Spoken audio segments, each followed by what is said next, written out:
Hello and welcome to the next part in a series of tutorials designed for complete beginners in Excel. At the end of the last part, we had some table that looked a bit like this, where we went from something that was completely unformatted to something that looks a bit more user-friendly and easy to the eye. Now let's continue where we left off and add a bit more to this table. So let's insert a column, and we're going to insert sort of a salary banding. Let's say you wanted to know a bit more about the salary banding they have.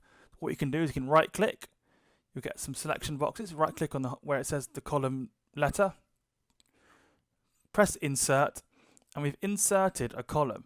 And then in this column, we can type what we want. So let's say salary band, or banding, shall we say. And we can double click between the columns to make them fit.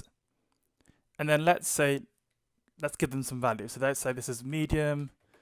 Let's say this is medium. This is high. And this is low. And so what we've now done is we've inserted a column and we've got values now inserted for these 4 rows. And let's also say that we didn't want to add first name. We want to make it, we want to delete some data. So let's get rid of first name. We can do the exact same thing. Click on the column letter, right click, and press delete.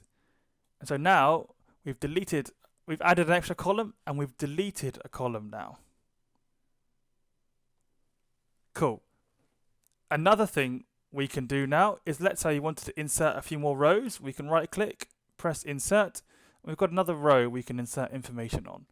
So let's say now that we want to say another one called last name is Peterson, let's say. And then let's say this is a female. This person is 32. And this person has a high salary banding. And his work experience is actually in 10 years. So now this sum has also updated automatically. And so has the average age as well. Because when you insert a column between 2 formulae, between their selections, the formula themselves will also update. Something to be aware of. Another thing to be aware of is that if you copy and paste the cell with formatting and you paste it, say, somewhere else, the formatting will move as well. So notice that the boldness and the line appeared here. So what you can do now is you can copy and you can just paste the values, which is what we went through a couple of tutorials ago. Let's also change the lines as well. So we had a thin top line and a thick bottom line, but instead we want to have a double line at the bottom instead of a thick one. So what we can do is make that selection, drop down, we have top and double line for the bottom instead. So all you need to do is it just overwrites it with the borders. And if you wanted to have some sort of background color or an outline of the whole table, what we can do now is we can right click our whole table selection and have a thick outside border for everything. But this thick outside border will go overwrite this outside border here.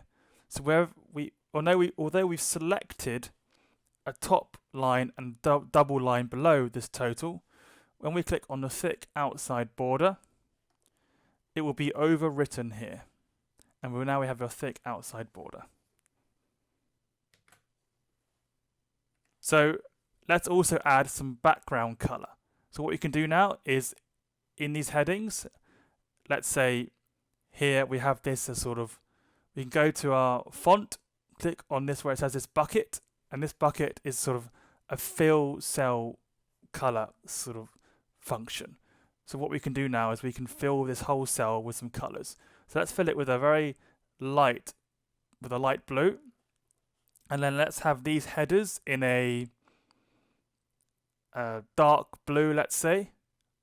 And because now the black is not so obvious in the text, we can now change the text color by going into font, and where it has this letter A, that is the font color. You can always hover over it and it'll give you a label saying font color in this case. That helps you out to understand what it will do. So what we can do now is click on the drop down and we can change the color of the font as well. Let's say white background. I really like the sort of white with the dark blue. That sort of personally works for me, but you may have other preferences.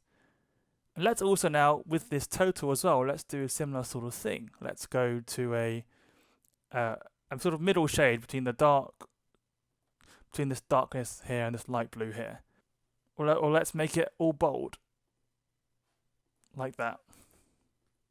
So now we've sort of added some color, we've changed the sort of coloring behind it, we've added a column and deleted another column, and we've created a really awesome looking table now, which you can probably copy and paste into our presentation. So I hope you've enjoyed that tutorial. In the next tutorial, I'll be showing you a bit more. Thanks very much for watching.